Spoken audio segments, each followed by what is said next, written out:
And you're listening to the Ask the Hair Guy Minute. I am Mark, the Hair Guy. I love that you're listening. Thank you so much for tuning in. Thank you especially for sending your questions. Without your questions, I've got nothing to talk about. So log on to AskTheHairGuy.com or come on into 46 Royal Palm Point at Marks at the Point Salon and Boutique. And please, hit me with your best shot. Today, I've got a strong girl in the studio. I love strong women in general. And this gal, she's a business owner. She's a mommy. She's strong physically, mentally. I love this. And you've got a great group of gals that meet with you. It's Alise Simons of Simon's Sweatshop over there on, what is that, 4th Lane Southwest, thereabouts? Yes, 452 4th Lane Southwest, off Old Dixie. Off Old Dixie, right? Yes. Yeah. And so please, stop by, give her a visit. Alise, what's your question?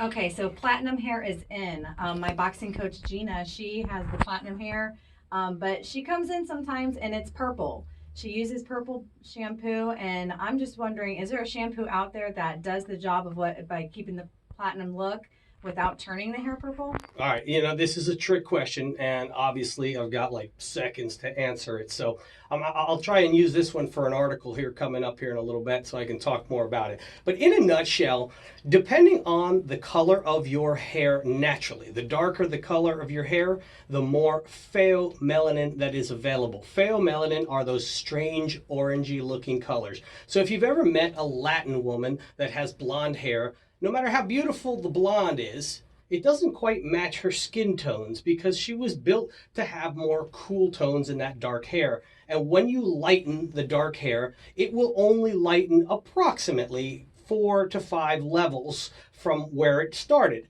Unfortunately, what that means is the darker the hair, the more yellow pigment, the more pheomelanin is available. So it becomes very difficult to maintain.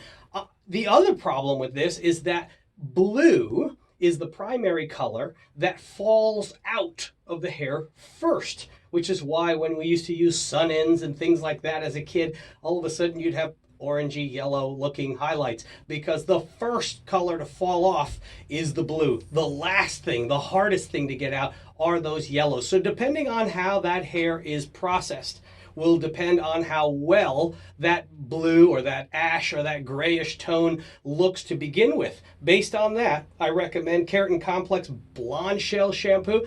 Great direct dye to keep that look. And the Unite Blonda is another one of our favorite super conditioning. Hey, thanks for coming in, Alise, and thank y'all for listening to Ask the Hair Guy Minute.